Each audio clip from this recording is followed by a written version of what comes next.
Hello everyone. आइए आज शुरुआत करते हैं एक नया प्रमेय। प्रमेय नंबर 3। प्रमेय है यदि यदि दो त्रिभुजों के संगत कोण बराबर, दो त्रिभुज हैं, यहां पर हमने लिया है एक त्रिभुज एबीसी और दूसरा त्रिभुज डीईएफ। दो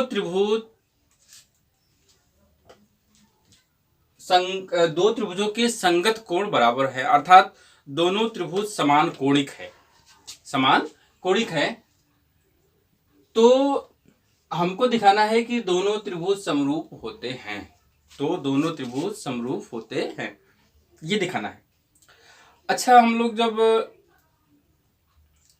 त्रिभुज की समरूपता की परिभाषा देख रहे थे, समरूप जब मतलब कि दो त्रिभुज कैसे समरूप होंगे वो देख रहे थे, तो उसमें दो कंडीशन हमारे सामने आया था।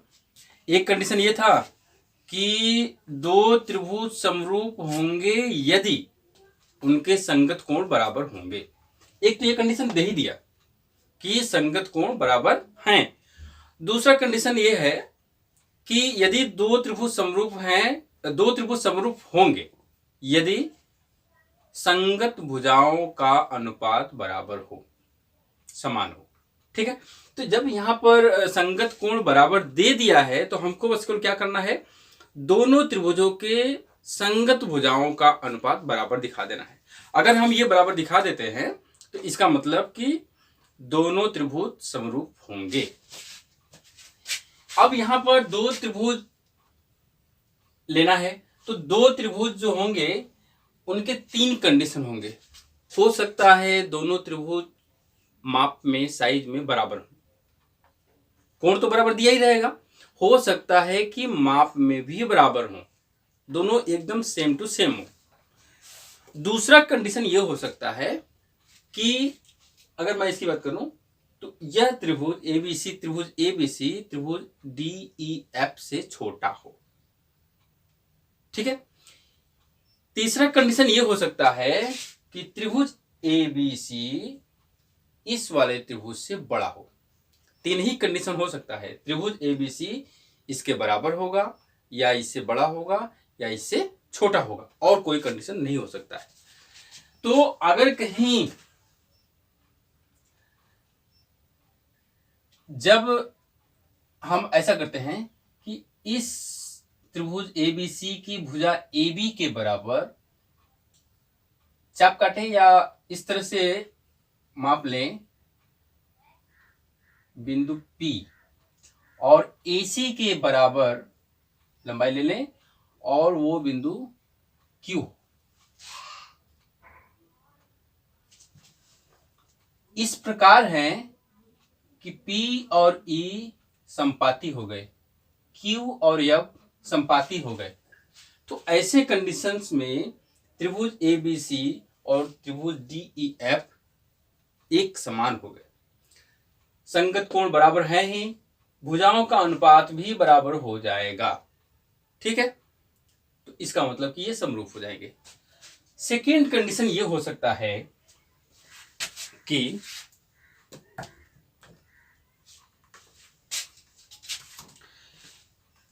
सेकेंड कंडीशन में अगर त्रिभुज एबीसी छोटा है तो जब हम इसके नाप के बराबर यहां पर हम नाप लेंगे तो ये पॉइंट आ जाएगा यहां पर,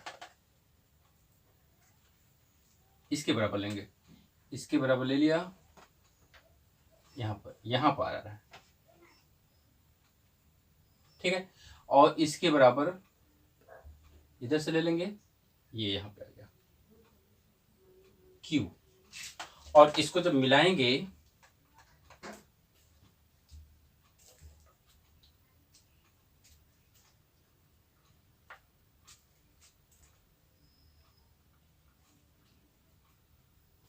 इस तरह से मिला दिए तो ये कंडीशन हो जाएगा। और थर्ड कंडीशन ये है कि अगर त्रिभुज एबीसी बड़ा है तो जब हम इसके बराबर जब इसके बराबर नाप इस पर लेना चाहेंगे तो ये छोटा पड़ेगा, यहां आ रहा है ना, तो इसको क्या करेंगे, थोड़ा सा बढ़ा देंगे, इसको आगे बढ़ा देंगे मान लीजिए यहाँ तक, और इसको भी बढ़ा देंगे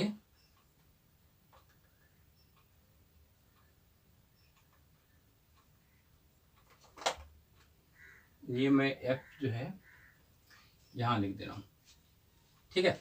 और इसको ऐसे मिला दें,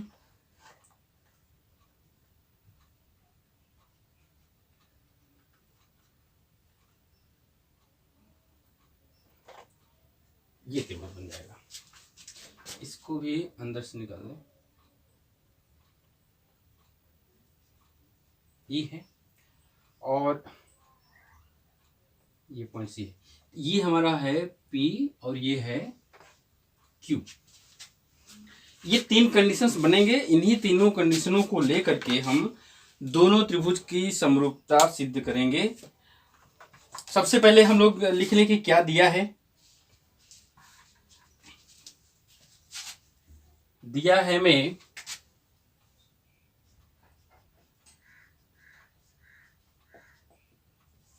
क्या दिया है, त्रिभुज ए बी सी। ये नाम से नहीं दिया है, लेकिन हम दो त्रिभुज ले रहे हैं। जब दो त्रिभुज लेंगे तो उनका कुछ नाम होगा। तो एक त्रिभुज ए बी सी कर देना है, दूसरा त्रिभुज डी ई एफ कर देना है, ठीक है। उससे कोई दिक्कत नहीं है। त्रिभुज ए बी सी तथा त्रिभुज डी ई एफ में ये देखिए दिया हुआ है, दो त्रिभुज दिया है, तो एक त्रिभुज दो त्रिभुज हो गया। में संगत कोण बराबर। संगत कोण बराबर का मतलब ये इसके बराबर, ये इसके बराबर और ये इसके बराबर है। यानी कि कोण ए बराबर कोण डी, कोण बी बराबर कोण ई, और कोण सी बराबर कोण एफ। ये दिया हुआ है, बस इतना सी दिया है। समान कोणिक हो तो दिखाइए कि तो समरूप होते हैं। सिद्ध क्या करना है,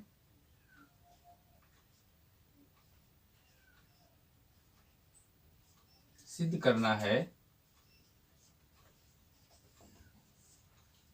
त्रिभुज A B C, A B C समरूप त्रिभुज डी ई एफ, ये दिखाना है। रचना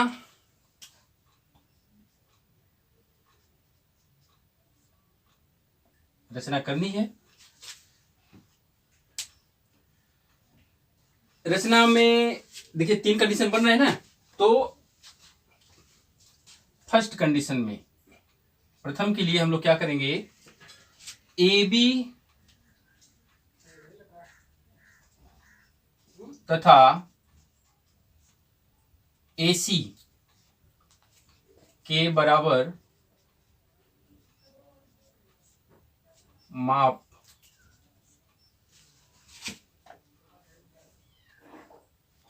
डी ई एफ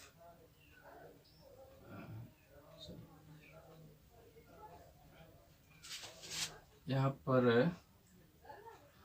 फिर से लिख दे रहे,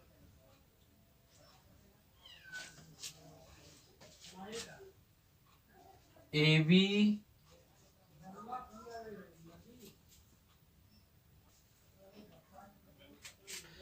अब करना क्या है ना, रेखा डीई पर ए बी के बराबर, रेखा डीई पर बिंदु P और रेखा डी एफ पर बिंदु Q इस प्रकार लेते हैं कि डीपी बराबर ए बी और डी क्यू बराबर ए सी। डीई पर बिंदु P तथा डी एफ पर बिंदु Q, डी एफ पर बिंदु Q इस प्रकार लिए है कि ए बी बराबर डीपी तथा ए सी बराबर डी या ए सी बराबर डी क्यू। अच्छा, यहाँ पर प्रकार हम भूल गए हैं, इस प्रकार लिए हैं कि ए बी बराबर डी पी तथा ए सी बराबर डी क्यू। जब ये ए बी बराबर डी पी, अब जो ये पी और क्यू बिंदु लिए हैं, अगर कहीं यदि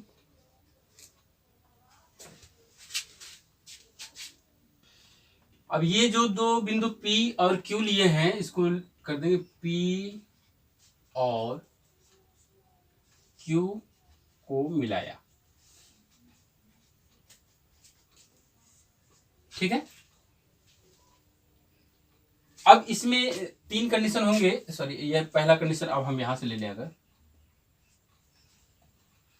तीन कंडीशन ये हो सकते हैं कि ये हो सकता है कि ए बी, ये सॉरी डीई और डी एफ, डीपी, डीई और डीपी, ये हो सकता है कि डीई इक्वल्स डीपी तथा डी क्यू बराबर डी एफ। यानी कि ये जो डीपी है डीई के बराबर है और डी क्यू डी एफ के बराबर है। तो यह तभी संभव होगा जब पी ई पर संपाती हो, तो पी ई पर संपाती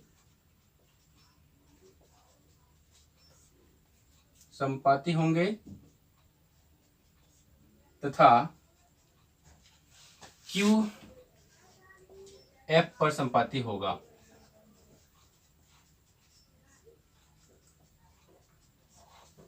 ये हो गया। तो जब ऐसा होगा तो ए बी बटा DE, this implies A B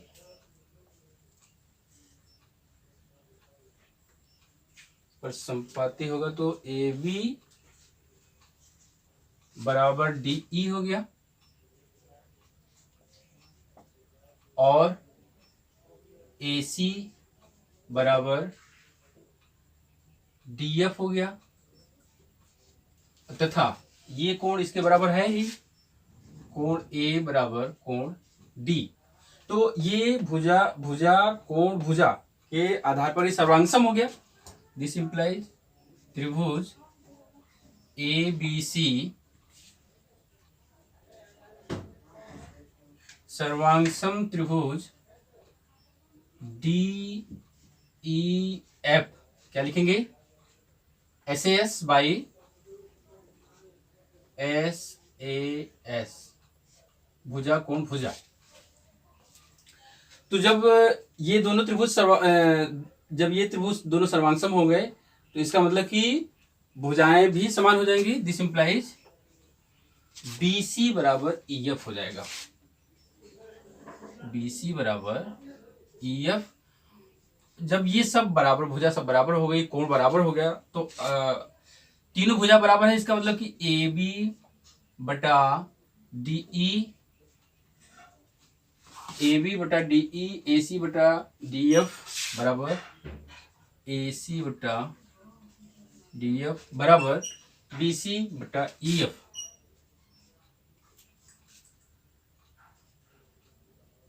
E F, देखिए, तो जब भुजाओं का अनुपात बराबर हो गया और कोण बराबर दिया ही है, इसका मतलब हो गया दिस इंप्लाइज त्रिभुज ए बी सी समरूप त्रिभुज डी ई एफ। ठीक है, ये हो गया।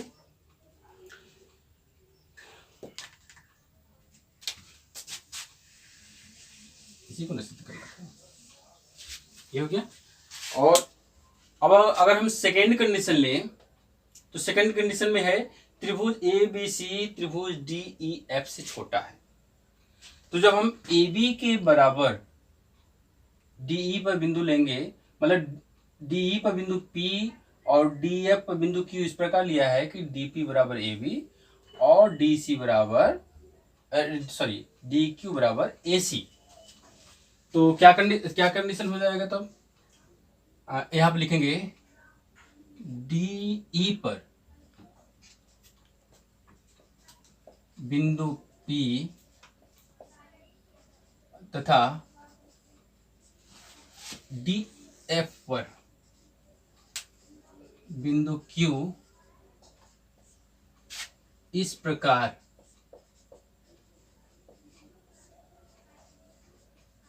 लिया कि DP बराबर AB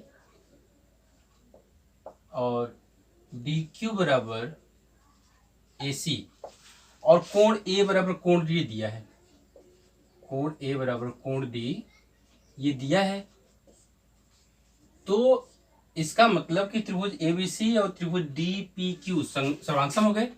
दिस इंप्लाइज त्रिभुज ABC सर्वांगसम त्रिभुज DPQ बाई SAS भुजा कोण भुजा। इतना हो गया। तो जब ये हो गया तो ये कोण B बराबर कोण P और कोण C बराबर कोण Q। दिस इंप्लाइज कोण B बराबर कोण P ऐसा हो जाएगा।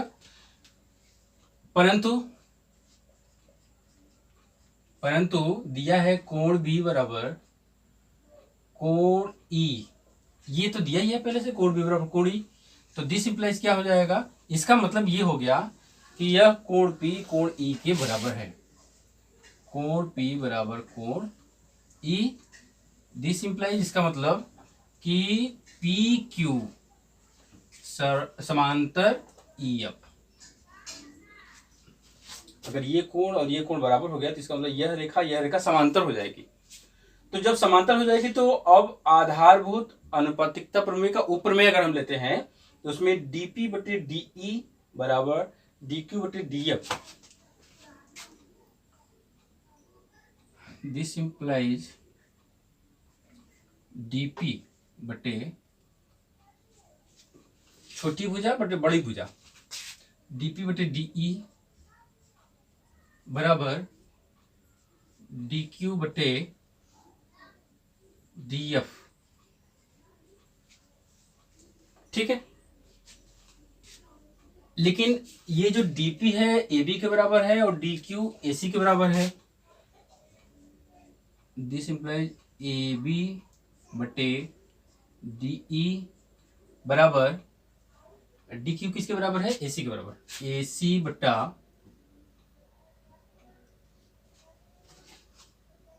बटा DF इसी के बराबर। ये समीकरण नंबर 1। इसी प्रकार हम और भी सिद्ध कर सकते हैं। इस प्रकार AB बटे DE बराबर, अब इस भुजा के साथ अनुपात BC बटे EF।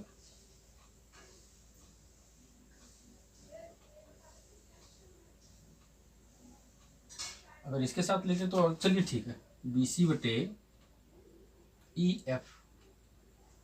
इसका मतलब तीनों भुजाओं में अनुपात समान हो गया। तो AB बटा DE बराबर BC बटा EF और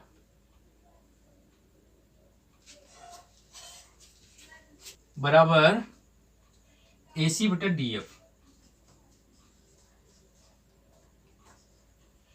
अब ये देखिए, संगत भुजाओं का अनुपात समान हो गया और कोण समान दिया ही है।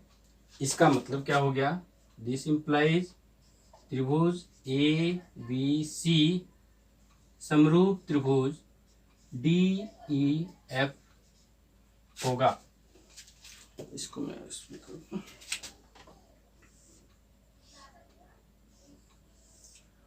और ये थर्ड कंडीशन मैं आप लोग के लिए छोड़ रहा हूं। इन्हीं दोनों कंडीशनों के आधार पर जैसे जैसे इसमें किया ना, सेम टू सेम इसमें भी करना है, उसी तरह से आप लोग उसको कर लीजिएगा।